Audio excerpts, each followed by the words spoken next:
My name's Rebecca Joy Novell, and I started in September 2010 and finished in July 2012 on the Social Work Masters. And now I'm doing the Assessed and Supported Year in Employment as a newly qualified social worker. I chose Sheffield because I studied history and politics here for the BA, and I was very lucky in that at the time, and it still is, Sheffield was one of the very best places to do the social work masters, so it was a really good excuse to stay.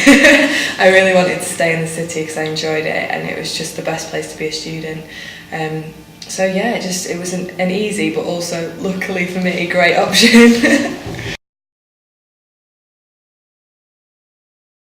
I think they're fantastic. It made all the difference because it is such a challenging course, and if you don't feel emotionally supported, I don't know if I would have got through it. And it was having that personal tutor there to listen to me whine for hours on end and just be available when you needed her, which made all the difference. And they're just so approachable. They don't patronise you in any way, and they're understanding with any issues you bring, so everyone has a lot of stress and a lot of different issues in social work, and they're very understanding towards that, which is really, really important. I think it's good supervision, basically. I've always wanted to help people. I've known since a very young age that that's what I wanted to do. I didn't actually know about social work until the second year of my BA, and I was volunteering with young offenders, and someone at the Youth Justice Service said, if you want to be really skilled in this, it's worth looking at social work. So I did some research, and I couldn't actually believe it was a job. I was like, you get paid to help people, this is amazing. So yeah, I did a lot of research about what the MA would include and what sort of jobs she'd go into, and it just fitted me to a T. Just a perfect job for me, and still is, hopefully.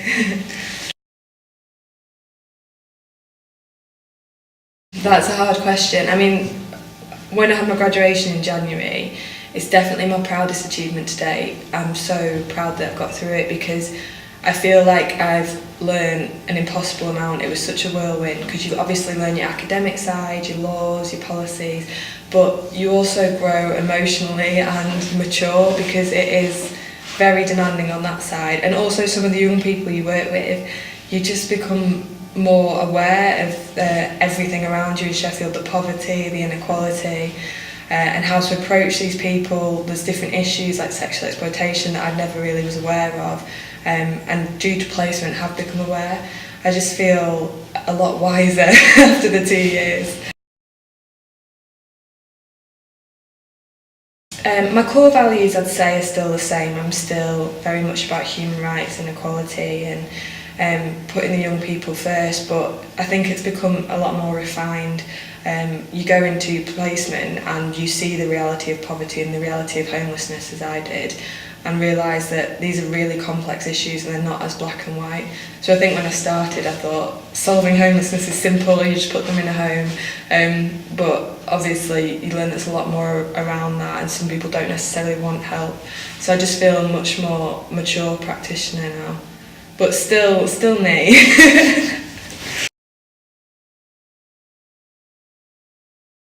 The course structure is really good. You do the first half of first year is learning about law and policy and kind of preparing you for the things that you'll need to know on placement. Then you start your placement, 100-day placement in February, and it's kind of a shock to the system because obviously you've learned some of the theories and some of the laws, but actually putting them into practice is a different thing. So you spend 100 days kind of grappling with the difference between theory and practice. Then you have a break over summer, start your dissertation, and in second year it's more seminar based, which I loved because you can reflect upon the difficulties you had in relating theory and practice, and debate some really controversial issues, such as we had paedophilia as a mental health issue discussed, and it got really heated, and I loved stuff like that because these are real issues that you come across and how you deal with them. So you have seminars, and then you go back into your final placement for another 100 days, and kind of refine everything and hopefully get enough supervision and go over everything again with your practice assessors to get to the next stage. Obviously it's not finished then. Once you finish your masters there's still a lot more learning, but it is about, that second placement is definitely about refining all the issues you had from your first placement. I liked it. It was a good structure.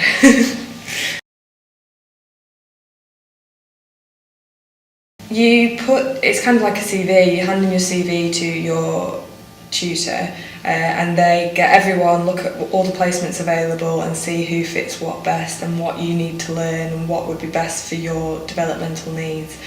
And then you just get given, usually it's one in voluntary and one in statutory placements, but if it's not always the case, that doesn't really matter. It's just making sure you have different experiences. So I was very lucky because I love the placements I got. I got exactly the 2 placements I want, but even people who've got something they completely didn't want were really happy in terms of it either cemented in their minds, this isn't what I want to do, I don't want to work in mental health, or it gave them access to something they never thought they'd like and have actually gone into. So it's a good system, it's the best it can be, and obviously there's a lot of competition for placements, so just be glad if you get one.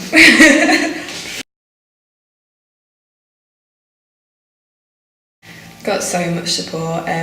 Obviously you have your personal tutor who's invaluable, and they're really good in the sense that if you don't want to be bothered, they're not going to pester you too much and tell you, they treat you like an MA student basically, but if you do need support and do need to whinge, they are there.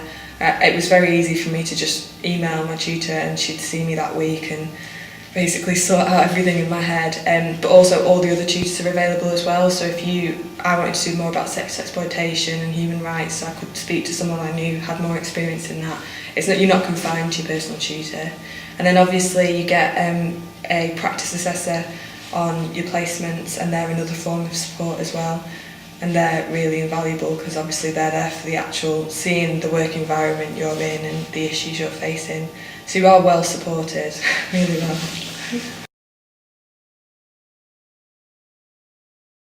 Yes, my first placement was at Pitsmoor Youth Housing Trust, which is in a very deprived area of Sheffield. There's a lot of poverty and it's really renowned for its gangs and its violence, unfairly so, but if you say Pitsmoor, people have a reaction to it. So I was working with homeless young people from 16 to 24 and putting them in housing and teaching them independent living skills.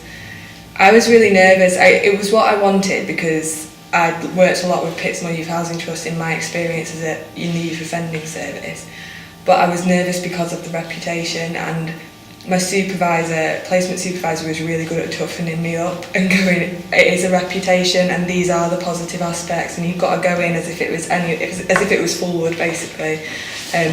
And it was a really good experience for me because I can deal with some of the most difficult, dangerous young people in the city now and feel confident about it because you've got to get to know them before you make a judgment. Justice service, working with the intensive young people, having a caseload and working in the statutory sector, which I thought I'd like more than voluntary, but I found the bureaucracy quite difficult. Most people love the statutory sector because you do have to have a lot of power, but I don't feel it wasn't for me at the moment. I think it will be, but at the moment I do like the voluntary sector, and that was a good learning experience for me because I don't think I would have ever worked in voluntary if I hadn't done my first placement. So now in my job I've got the perfect balance between the 2 placements where I'm working with young offenders but in a voluntary sector. So I can kind of be the cool big sister social worker rather than the probation social worker, which is good.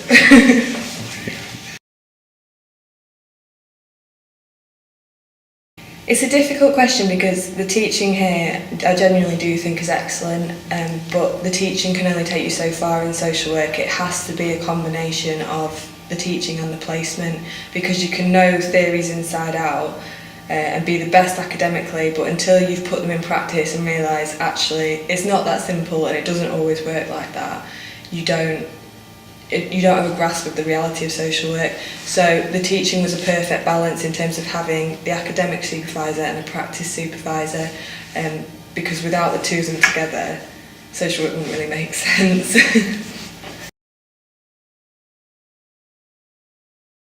I really loved reading about my dissertation. I did it on the role of relationship-based practice and sexual exploitation.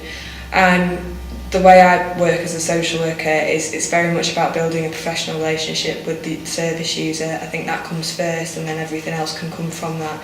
If you don't have that base of a good relationship, I don't understand where the trust and the power and everything else could fit in. So I didn't have a name for that when I was 21 and started the course, but after doing the dissertation I understand this is a theory, it's relationship-based practice. So I loved using that and learning more about it and how to be a better practitioner. I hated writing it, but that's just me. But I would definitely do it again, just because it turns your knowledge into more of an expertise. So now at work, if there's any sexual exploitation issues, people come to me because I do have you have to do a lot of reading, but it's really useful. And also, if you do your dissertation in something that you've never done before, it kind of broadens your experience and knowledge. So yeah, I really liked it.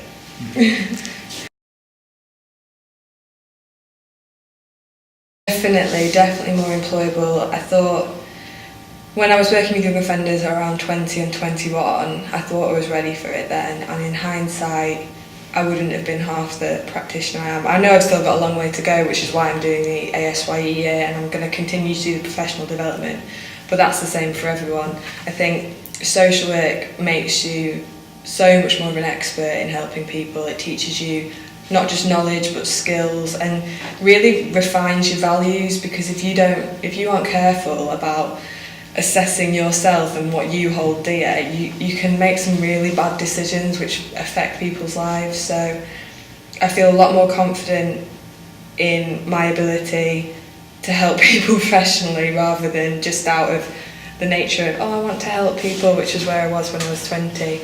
You are a professional, is probably the best way to put it. But until you've gone through that journey of social work, it's kind of hard to realise. It's with hindsight thinking, I was quite naive then. In 10 years' time I'll probably look and think that about me now, but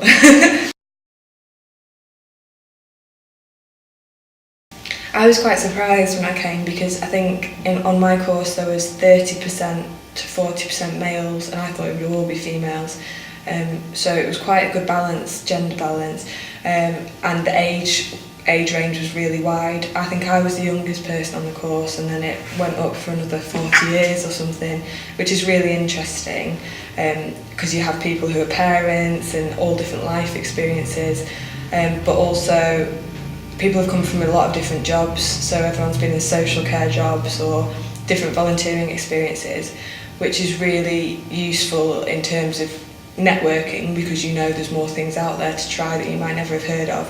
But also people have different views on basic things like homelessness, and you just have fascinating debates, because not all social workers think the same. So it's good having that mix of experience and ages, definitely.